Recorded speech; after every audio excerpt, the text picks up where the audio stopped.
안녕하십니까. KB투자증권입니다. KB투자증권 FX 스타클럽이란 월 거래량 50계약 이상인 개인 고객에게 계약당 1000에서 2500 OK 캐시백 포인트를 지급하는 서비스를 말합니다. 당사 FX 마진 거래 고객에 한하며 해당 월 거래량을 기준으로 포인트를 차등 지급합니다.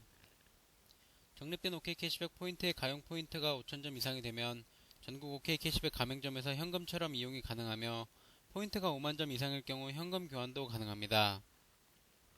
FX 스타클럽 수수료 및 제세 공과금은 고객 부담입니다.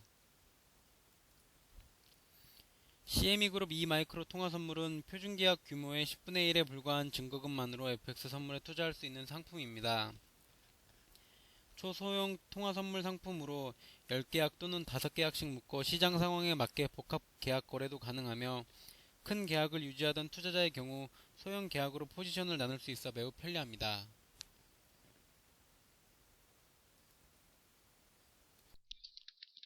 안녕하십니까. KB투자증권 4월 18일 FX 마진 마켓 브리핑을 시작하겠습니다.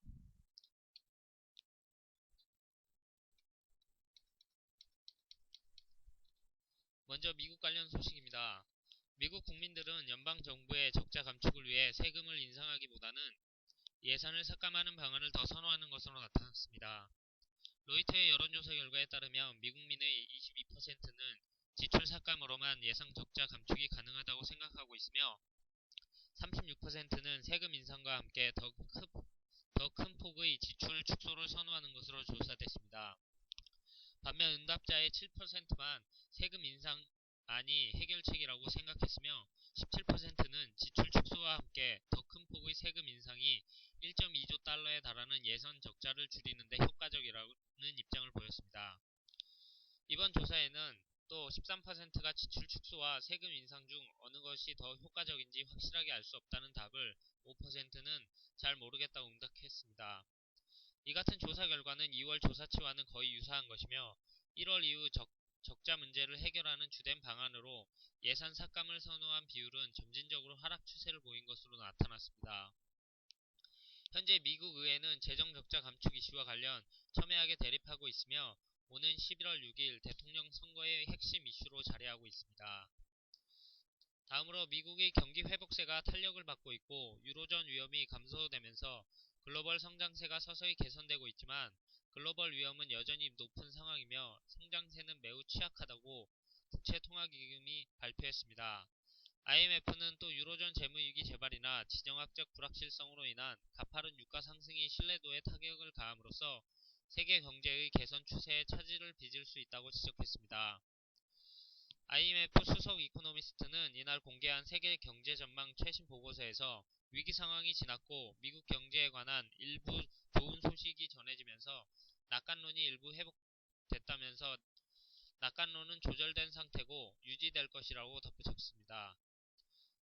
또한 유럽에서 또 다른 위기가 발생하지 않더라도 대부분의 선진국들은 여전히 경제 성장과 관련 커다란 장애물에 직면해 있다면서 새로운 위기 발생 위험은 계속해서 존재하고 있으며 선진국과 신흥국 모두에 크게 영향을 미칠 수 있다고 언급했습니다. IMF는 이번 보고서에서 올해 세계 경제 성장 전망치를 1월 보고서에서 제시했던 3.3%에서 3.5%로 상향 조정했습니다. 또 내년도 세계 경제 성장 전망은 3.9%에서 4.1%로 상향 조정했습니다. 그러나 경제 하향 위험은 여전히 높다고 지적했습니다. IMF는 유로존 위기가 다시 폭발할 경우 광범위한 위험자산 덤핑 현상을 초래 향후 2년간 글로벌 경제 성장의 2%, 유로존 경제 성장의 3.5% 각각 손실을 입힐 것으로 전망했습니다. IMF는 유가가 50% 오를 경우 글로벌 생산은 1.25%가량 줄어들 것이라고 예상했습니다. 다음은 유럽 소식입니다. 독일 정부는 유럽 구제기금을 활용해 유로존 은행들을 직접 지원하는 방안에는 반대한다고 독일간 지트 도이체 차이퉁이 보도했습니다. 소시톤을 인용해 많은 정부 관계자 및 유럽 중앙은행이 공공부채가 아닌 은행권이 주요 문제가 되는 나라들의 유럽 재정안정기금 재원을 지원할 수 있도록 관련 규정을 완화하는 방안을 검토하고 있다고 전했습니다. 이러한 국가의 은행들은 정부를 통하지 않고 EFSF로부터 직접 자금 지원을 받을 수 있게 됩니다. 특히 최근 국채금리가 급등세를 보인 스페인이 이러한 방안을 요구하는 것으로 알려졌습니다. 스페인의 공공부채 규모보다 은행권의 민간 부채 부담이 더 큰 문제가 되고 있기 때문입니다.